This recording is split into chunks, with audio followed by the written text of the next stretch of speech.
Menunjukkan bahawa kenikmatan melihat Allah itu adalah satu kenikmatan yang memang dicari-cari oleh semua orang yang nikmat sebenarnya. Cuma kita bila tak sampai ke tahap tu, maknanya kita kena berusaha lagi. Sebab itu dalam maqam ihsan, bila kita baca hadis Jibril, Jibril cerita tentang pertemuan Nabi dengan malaikat Jibril. Setelah Nabi ditanya dengan dua soalan, mahwal Islam, mahwal iman. Soalan ketiga Nabi ditanya mahwal ihsan, apakah itu ihsan? Nabi menjawab, an ta'budallaha ka'annaka fa'in lam takun tarahu fa'innahu yaraka. Ihsan bermaksud kamu beribadah anta'budallaha, beribadah sampai ke tahap di mana kamu merasa seolah-olah melihat Allah. Jadi rupa-rupa ni ibadah yang kita buat sebenarnya kita sampai di situ. Di situ adalah dia punya final stage beribadah. Bila sampai situ, maknanya kita ni amalan ibadah kita yang lepas-lepas tu dah berjalan dengan baik. Dia meningkat sampai ke tahap ka'annaka, kita seolah-olah dapat melihat Allah. Bukan melihat Allah lain, tetapi ka'annaka, seumpama melihat Allah. Itu yang berlaku kepada Nabi Musa. Cuma Nabi Musa itu dia mohon, dia minta. Umat Rasulullah tak payah minta, Allah Ta'ala sediakan. Tetapi beribadah itu mesti capai ke satu tahap daripada iman meningkat kepada yakin. Itu kena buat. Daripada iman kepada yakin, peningkatan itu mesti dilakukan. Maka kalau dapat level keyakinan, barulah kita akan dapat rasa kita beribadah seumpama kita dapat melihat Allah. Dan kejadian itu ka'annaka tarahu hanya sekali saja. Sekali saja dapat. Itu yang terakhir, itu yang utama, dan itu yang terakhir. Disebut sebagai baqa' fillah, fana' fillah. Dah selesai itu barulah disebut wa illam takun tarahu fa innahu yaraka. Namun bila dah selesai beribadah sampai ke tahap kita seumpama dapat melihat Allah, dah selesai, maka lepas itu bila kita dah begitu, maka selepas kita merasakan Allah Ta'ala pula yang melihat kita. Allah melihat, rasa melihat sepanjang masa. Itu disebut sebagai baqa' fillah. Baqa' fillah, kekal bersama dengan Allah sepanjang masa. Itu adalah hadis makam ihsan. Semua diambil daripada situ. Ini bukan cerita buat. Sebab itu daripada iman ini mesti meningkat kepada yakin. Mesti. Kalau tidak, kita hanya ada dua saja, Muslim, Mukmin. Yang tiga tak ada muhsin. Sedangkan Nabi sebut tiga: Islam, iman, ihsan. Itu hadis sahih. Dan kita kena dapat tiga-tiga sebelum kita dibawa oleh Allah untuk berpindah ke alam yang seterusnya. Baru lulus keislaman itu. Lulus maknanya syumul, sempurna. Sempurna. Perjalanan itu bukan mudah. Mesti ada dia punya mujahadah dia, ada tekanan dia, ada kesukaran dia. So itulah yang sedang kita cuba usahakan daripada hari ke hari di atas nikmat-nikmat yang Allah Ta'ala bagi. Kita minta kepada Allah dalam doa supaya Allah Ta'ala izinkan iman kita itu ditingkatkan daripada iman kepada yakin.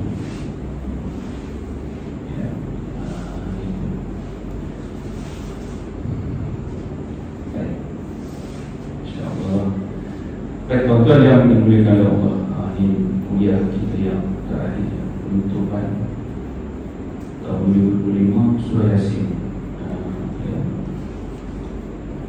Lama tunggu bila nak akhir sampai ke insyaAllah malam terakhir,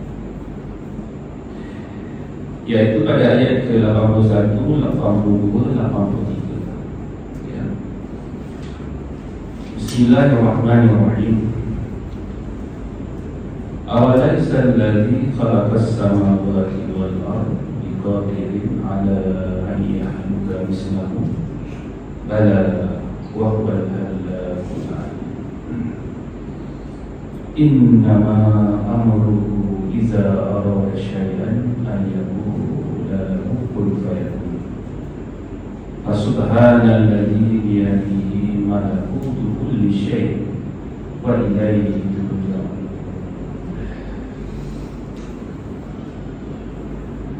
Dan tidakkah Rabb yang menciptakan langit dan bumi itu berkuasa menciptakan kembali jasad-jasad mereka yang telah hancur?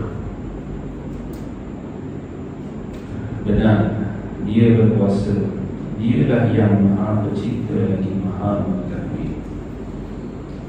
Sesungguhnya perintahnya apabila Dia menghendaki sesuatu hanyalah berkata kepadanya jadilah, maka terjadilah dia. Maka Maha Suci Allah yang di tangannya kekuasaan atas segala sesuatu, dan kepadanya lah kamu akan dikembalikan.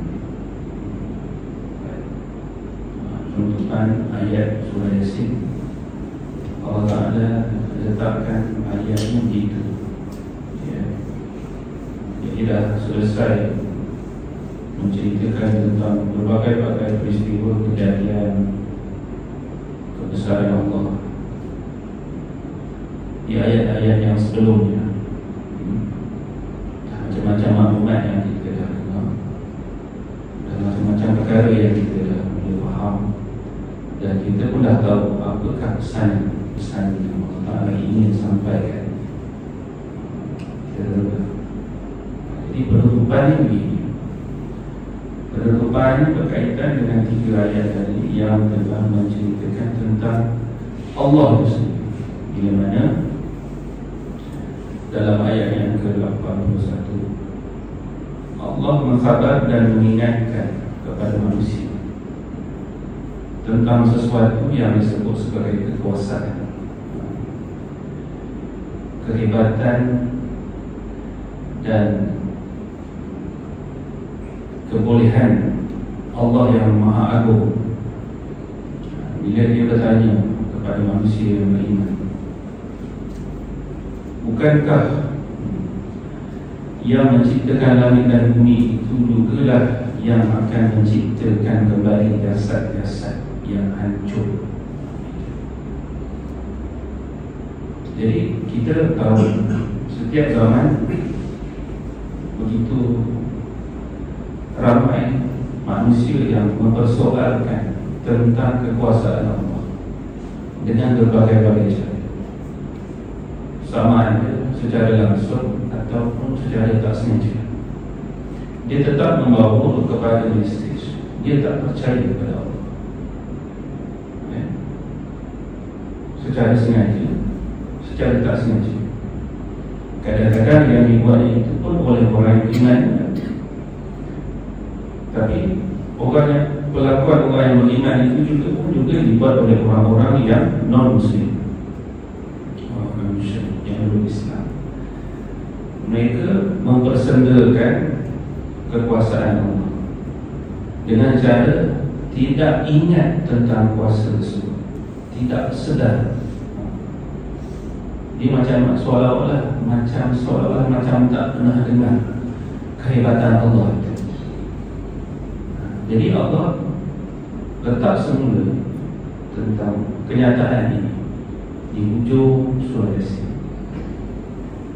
seolah-olah macam nak memberikan satu peringatan terakhir. Kalau lepas ayat ini masih lagi tak beriman kepada Allah, siap, maknanya memang habis kita. Okay. Sebab dah diulang berkali-kali. Bukankah yang menciptakan jasad yang hancur itulah yang akan menciptakan kembali, yang menciptakan bumi dan langit? Jadi apa istilah sesuai ikoniknya Allah itu, Dia tunjukkan diri kepada kita dengan kekuasaan. Yang pertama, mencipta sesuatu yang asalnya tak ada menjadi ada. Yang mana semua yang ada dekat alam ni asalnya tak ada. Dengan atas asbab wujudnya Allah, barulah alam ini ada. Dan nak yakinkan manusia tentang hal ini bukan mudah. Berpuluh-puluh tahun, beratus-ratus tahun. Selagi mana bumi ini berputar, selagi itulah ayat tentang peringatan ini terus berjalan. Keren. Memang akan ada manusia yang cuba buat lupa tentang kekuasaan itu. Memang lupa. Betul, lupa. Macam mana nak ingat kekuasaan Allah, sedangkan kita suruh berzikir pun kita tak mahu. Sebut Allah itu pun kita tak nak. Sebut La ilaha illallah sirran wa jahran, itu pun tak nak. Zikir Allah pun tak nak, zikir Ismuzat pun tak mau. Tiba-tiba nak kena ingat tentang kekuasaan. Tapi payah tak payah, dia ada di sini. Maknanya betul lah saya cakap tadi. Selagi iman tak bertambah, selagi iman tak meningkat daripada iman kepada yakin, susah untuk kita ingat tentang hal berkaitan dengan kebesaran Allah ini. Sebab pintu utama untuk mengingat kebesaran Allah mesti melalui zikrullah. Zikir itu tuan-tuan ada tasbih. Tasbih itu biji tasbih. Tapi ulama tasawuf dia suruh kita bawa tasbih masuk dalam koci. Tujuannya sekali-sekali kalau terpegang terus teringat nak zikir.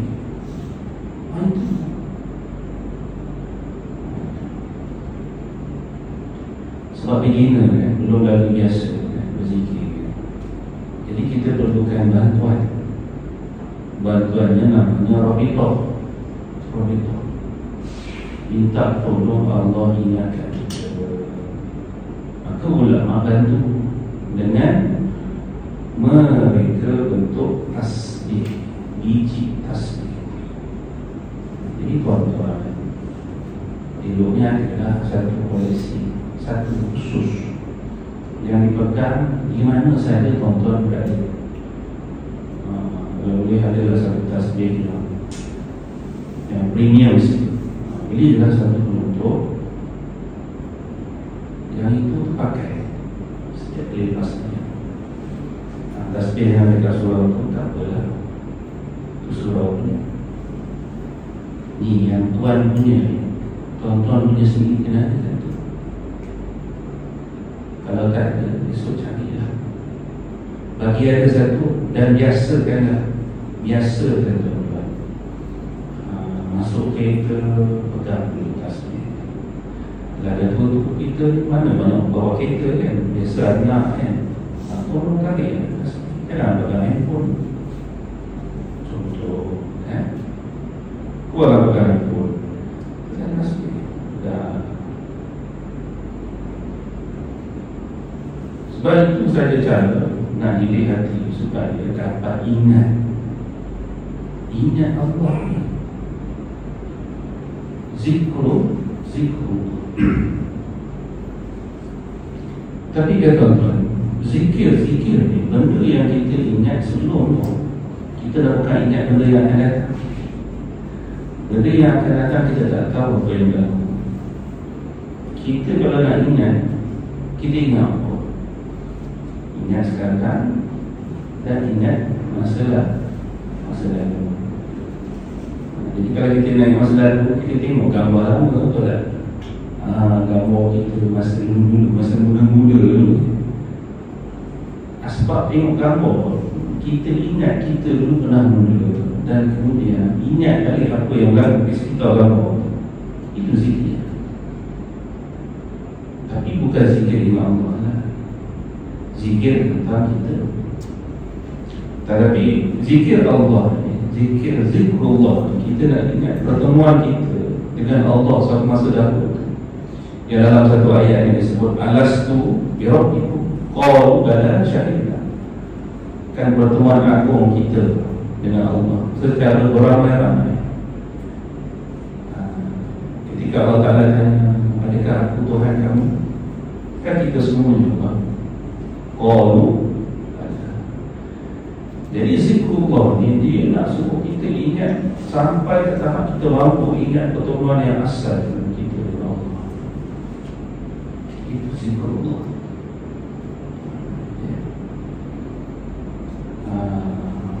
Jadi sekiranya kalau kita berjaya, sekiranya insya-Allah kita berdoa, mudah-mudahan zikir menjadi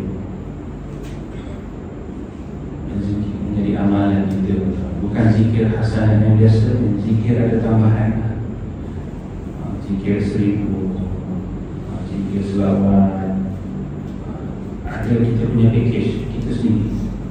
Tuan-tuan amalkan itu, insya-Allah mengingat akan kebesaran Allah menjadi mudah.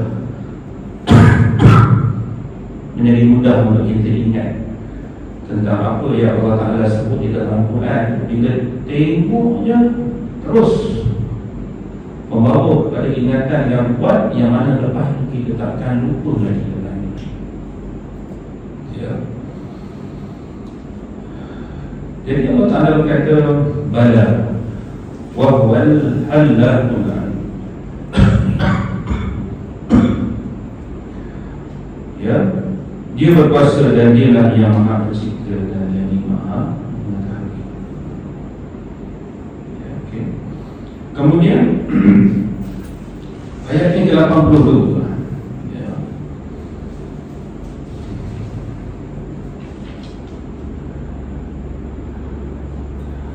Innama amruhu iza arada syai'an ay yaqula lahu kun fayakun.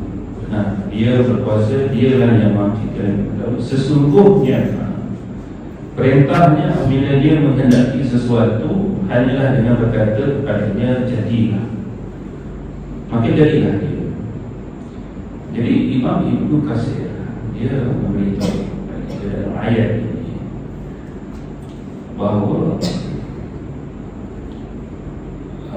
dia menukil satu ayat tentang hal tersebut dengan berkata iza ma aradallahu amran fa innama yaqulu lahu kun fayakun. Jika Allah menghendaki satu perintah, dia hanya mengatakan satu perkataan saja, kun, jadilah, maka ia pun jadi. Ini antara penjelasan yang juga disampaikan oleh Imam Ibnu Katsir. Kemudian Imam Ahmad yang meriwayatkan daripada Abu Zar, dia berkata Rasulullah SAW, Inna Allah Ta'ala yaqul ya ibadi kullukum muzimbun illa man afaitu fastaghfiruni aghfir lakum wa kullukum faqirun illa man aghnaitu inni jawadun majidun wajidun af'alu ma asya'. Ata'i kalamun wa azabi kalamun idza aradtu syai'an fa innama yaqulu lahu kun fayakun. Sesungguhnya Allah Ta'ala berfirman, ini Imam Ahmad, satu hadis yang mungkin dikategorikan dalam hadis Qudsi. Sesungguhnya Allah Ta'ala firman, hai hamba-Ku, seluruh kalian adalah berdosa kecuali orang yang aku ampunkan. Maka mintalah ampun kepadaku, nescaya aku akan mengampuni kalian. Seluruh kalian adalah fakir kecuali orang yang aku cukupkan. Sesungguhnya aku adalah pemurah. Apapun yang diinginkan hamba-Ku ada padaku, dan aku sangat murah hati. Aku melakukan apa yang aku kehendaki. Pemberianku akan dapat diberi hanya dengan sebuah perkataan, dan siksaan pun juga hanya dengan sebuah perkataan. Jika aku menghendaki sesuatu, aku hanya mengatakan jadi, maka ia pun jadi. Nampak? Betul tak kalau kita renung lama-lama sikit tentang apa yang baru kita baca daripada Imam Ahmad?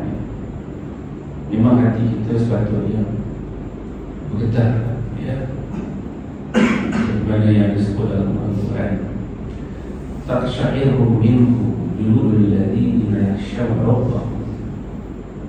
Bergetar orang-orang yang beriman apabila dia mendengar kalam-kalam Allah daripada Al-Quran. Dia bergetar, ya. Bahawa di dalam ayat ini menyebut tentang tidak ada sesuatu pun yang ada di dunia ini kecuali sesuatu itu adalah kehendak Allah. Maka manusia yang ada di atas muka bumi ini, Allah Ta'ala sebut semuanya berdosa kecuali mereka yang telah aku ampunkan. Kalau kita dia tak bersungguh-sungguh minta ampun kepada Allah lagi, memang kita tak akan diampunkan oleh Allah. Sebab terampunnya dosa melalui proses taubat. Proses taubat mesti dibuat dengan bersungguh-sungguh. Hingga kan Allah Ta'ala memberikan tawaran kepada siapa yang bertaubat, wa yahdi ilaihi man ana. Allah Ta'ala akan hadiahkan hidayah kepada orang-orang yang bertaubat kepada Allah. Hidayah Allah Ta'ala berikan kepada kita hidayah. Syaratnya apa? Mesti kan memperdanyakkan, bersungguh-sungguh meminta ampun kepada Allah. Wa yahdi ilaihi man ana.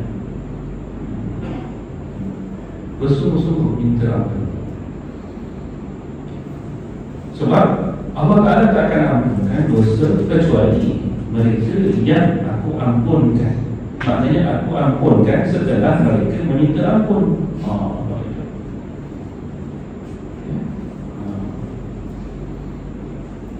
Jadi punyalah banyak ni dosa kita sampai kita tahu tak ingat apakah lagi dosa yang kita nak minta ampun. Maknanya apa? Punyalah banyak ni dosa sampai dah tak ingat apa lagi dosa yang nak minta ampun. Banyak tu. Tak zikir pun dah dosa, tuan. Tak minta ampun kepada Allah, itu pun dah dosa. Tak minta ampun je, itu pun dah dosa. Apa tadi kalau dosa yang kita buat tu berterusan, lepas itu pengampunan kita tak buat, kita tangguh satu hari dapat satu dosa, tangguh 2 hari 2 kali dosa, tangguh 30 hari 30 kali dosa. Dosa tak minta ampun sampai sudah tak minta ampun kepada Allah. Kan itu menakutkan. Kita sendiri pun bimbang, ya, bimbang. Dosa yang terlalu banyak itu menyebabkan kita dah tak mampu nak minta ampun lagi kepada Allah. Tak tahu apa dia dosa, apa dia dosa. Sebab itu antara kaifiat orang yang nak berzikir, kaifiat tuan-tuan, kaifiat kita nak berzikir, zikir darajat, zikir maqam, bukan zikir hasanah biasa-biasa, zikir khusus. Dia sebelum berzikir dia kena istighfar dulu. Sebelum berzikir istighfar. Jangan berzikir apa istighfar, minta ampun. Minta ampun. Zikirnya mula dengan istighfar. Ada setengah ulama sufi tasawuf kata 100, ada yang kata 1000 ke 100 ke tuan-tuan istighfar. Angka tu datang kemudian. Kadang-kadang tak cukup 1000. Kita punya syok angkat tasbih itu 1000 sampai tak sedar. Istighfar saja setengah jam. setengah jam istighfar tak kurang 3,000 dapat. Ya, kita tengok TV mana cukup setengah jam. Betul. Orang tengok TV mana cukup setengah jam. Lama tak sebab habis. Betul. Tengok TV setengah jam istighfar. Allah Ta'ala berikan keampun. Tapi kena betul-betul. Tapi kena buat khusus pada masa yang khusus. Maknanya orang lain tak ada, kita kat rumah, dalam bilik, atas jaga menghadap kita, ambil semuanya, siap semua solat tawaf, istighfar. Lepas tu Al-Fatihah kepada baginda Rasulullah. Lepas tu masuk sejam, 1 jam setengah. Ini sebab apa? Kita bimbang Allah tak pilih kita sebagai orang yang diampunkan akan dosa-dosa. Kita mengharap itulah ya, Allah Ta'ala pilih kita. Bukan seorang dua minta ampun ni, juta. Kita takut istighfar itu tak sempat menyelip masuk antara celah-celah orang yang ramai je. Sebab dia bercampur-campur dengan sifat ghaflah, lalai, leka dan macam-macam lagi. Jadi istighfar tak cantik. Jadi buat sungguh-sungguh dan berterusan setiap hari. Mudah-mudahan Allah Ta'ala akan berikan kepada kita keampunan berdasarkan hadis yang disebut dalam. Maka mintalah ampun kalian kepadaku. Minta ampun. Saya akan ampunkan kalian. Seluruh kalian adalah fakir kecuali oleh orang yang aku cukupkan rezeki. Allah Ta'ala yang cukupkan rezeki kita, bukan kita yang dapat mencukupkan itu. Ya. Allah Ta'ala Maha Murah. Apa pun yang diingin hamba-Ku padaku, aku akan sangat murah hati. Mintalah sesuatu yang dekat, jangan yang jauh. Tak dapat khusyuk dalam solat, minta khusyuk dulu. Lepas tu nanti bila dah dapat khusyuk, minta yang jauh sikit. Jadi benda-benda yang tak dapat, kita minta dulu yang dekat-dekat. Okey. Seterusnya firman Allah, Subhanalladzi biyadihi malakutu kulli syai'in wa ilaihi turja'un. Maha suci Allah yang di tangannya kekuasaan atas segala sesuatu, dan kepadanya lah kamu nanti akan dikembalikan. Baik, ini merupakan penyucian, pembersihan dan pembebasan bagi Rabb yang Maha Hidup, yang berdiri dengannya, di tangannya kekuasaan dan ini, dan hanya kepadanya lah kembali seluruh urusan. Hanya haknya mencipta dan memerintah, dan hanya kepadanya lah dikembalikan seluruh hamba-hamba yang telah diciptakan. Lalu dia membalas setiap pelaku sesuai dengan amalan. Dia Maha Adil, Maha Pemberi nikmat, lagi Maha memiliki karunia. Jadi firman Allah, Subhanalladzi biyadihi malakutu kulli syai'. Tuan-tuan tengok, ada malakutu. Malakutu itu adalah kata yang sama dengan Al-Mulk. Dalam Al-Quran ada surah Al-Mulk, surah Al-Mulk. Betul? Ulama tafsir gimana itu? Al-Malakutu dengan Mulkutu sama ke? Ya. Makna yang sama, iaitu ciptaan alam. Tetapi alam yang terbagi pada alam mulku ini adalah alam yang kita sedang duduk di dalamnya sekarang ini. Ini alam mulku, alam zahir, yang kita sekarang berada kat dalam ini. Ini alam mulku namanya. Alam malakutu itu adalah alam yang selepas, di mana selepas kita mati baru Allah Ta'ala pindahkan ke alam yang seterusnya. Itu barulah alam malakutu, alam lain. Jadi dua-dua alam. Jadi Allah Ta'ala diciptakan dua alam. Satu alam mulku, satu alam malakut. Cuma sekarang kita berada di alam mulku sekarang ni. Nanti dah selesai perjalanan kita di atas muka bumi ini, 70, 80 tahun atau awal sikit lagi 60 selesai, baru Allah Ta'ala letak kita di alam malakut. Jadi Allah Ta'ala sebut dalam ayat Al-Malakutu kulli syai', bahawa kekuasaan Allah banyak berada di dalam malakut. Kekuasaannya itu ada di sana.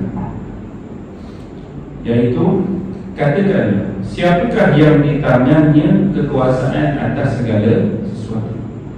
Jadi Allah Ta'ala cuba nak test tengok orang beriman, macam mana cara dia nak menjawab soalan. Siapakah yang di atas tangannya itu kekuasaan? Siapakah yang di tangannya kekuasaan? Maka tentulah orang beriman akan menjawab Allah. Maka hasil daripada ayat ini akan timbul satu penjelasan bahawa selesai saja ayat ini, orang yang beriman dia akan bertambah imannya menjadi yakin. Maka itulah menyebabkan dia akan terus berzikir kepada Allah. Bila dia teringat tentang kekuasaan itu ada pada Allah, itu tujuannya. Jadi Allah Ta'ala ni berulang-ulang kali menyebut tentang kekuasaan pada orang-orang yang beriman. Maka natijah selepas penjelasan ini adalah datangnya keinginan untuk mendekatkan diri kepada Allah dengan cara berzikir. Berzikir, zikrullah, ya. Sebab itu Imam Ahmad meriwayatkan daripada Huzaifah, iaitu Ibnu Yaman, berkata, suatu malam aku melaksanakan solat malam bersama baginda. Lalu beliau membaca 7 surat yang panjang dalam beberapa rakaat. Jika Rasulullah mengangkat kepalanya daripada rukuk, beliau mengucapkan Sami Allahu liman hamidah. Kemudian beliau mengucapkan segala puji bagi Rabb yang memiliki malakut, iaitu kekuasaan, jabarut, kesombongan dan keagungan. Lamanya rukuk beliau itu sama dengan lamanya berdiri beliau ketika qiyam. Tuan-tuan, Rasulullah rukuk lamanya sama macam lamanya Rasulullah berdiri.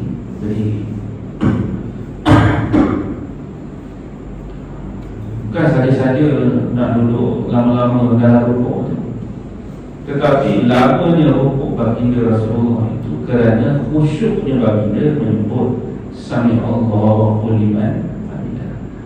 Khusyuknya itu hinggakan dia tenggelam, baginda tenggelam di dalam keseronokan. Jadi dia tenggelam, itu yang sampai yang saya sebut ihsan itu, anta abudallah ka'annaka tarah. Sebab itu nikmat orang yang duduk di surga adalah melihat. Jadi disebut orang yang dapat melihat Allah, dia akan tertegun, badannya berdiri tegak menghadap kepada apa yang dilihat, dan dia akan lupakan semua nikmat yang sedang dia nikmati di dalam surga itu. Jadi orang yang solat seperti mana solat yang baginda Rasulullah, dia tak sedar rukuknya itu sama macam dia berdiri. Sedangkan Rasulullah ni bila dia berdiri dalam sembahyang, dia baca 7 ayat, 7 surah yang panjang. Satu surah Al-Baqarah, dia baca surah yang macam itu sebanyak 7 kali dalam satu qiyam. Dan rukuknya itu sama panjang macam dia berdiri. Dan Rasulullah tak rasa sakit, tak rasa lenguh, tak rasa penat. Tetapi Rasulullah dan sahabat bila dia habis saja sembahyang, baru disedot kakinya bengkak. Itu yang ada cerita tentang kisah Rasulullah bila dia sembahyang kakinya bengkak. Tetapi ketika dia sembahyang, dia tak sedar kaki dia bengkak. Bila dia sedar, selepas sembahyang selesai. Jadi sembahyang apabila Rasulullah dia tenggelam di dalam kenikmatan bersama dengan Allah, seolah-olah sedang melihat. Ini yang sampai pada ayat Subhanalladzi biyadihi malakutu. Jadi ayat ini adalah menuntut kepada cerita kisah tentang surah Yasin. Bila sampai pada ayat ini, sampai saja ayat ini, maknanya orang yang beriman kalau dia semayang dia sudah meningkat menjadi satu solat yang dapat menyebabkan dia itu tenggelam dalam kenikmatan. Betapa seronoknya dalam bersama dengan Allah. Itu nanti kita sambut bulan puasa, bulan 2, ya. Nanti bila solat tarawih. Bila sampai saat kita teringat-ingat macam mana kita solat tarawih bulan puasa kemarin, orang yang beriman dia nak bercadang puasa kali ini aku nak pastikan dapat sekian banyak bacaan di dalam solat. Al-Quran banyak ni. Di mana di rumah? Dia dah mempersiapkan diri sebab nak tenggelam di dalam kenikmatan. Ingin rasa seronoknya beribadah kepada Allah. Jadi inilah antara penjelasan bagaimana ia dapat dipahami Subhanalladzi biyadihi malakutu kulli syai' wa ilaihi turja'un melalui kisah yang diriwayatkan oleh Imam Ahmad dan Ibnu Zaifah dan Ibnu Yaman ketika Rasulullah mendirikan solat di waktu mana ada sahabat yang ikut baginda Rasulullah SAW.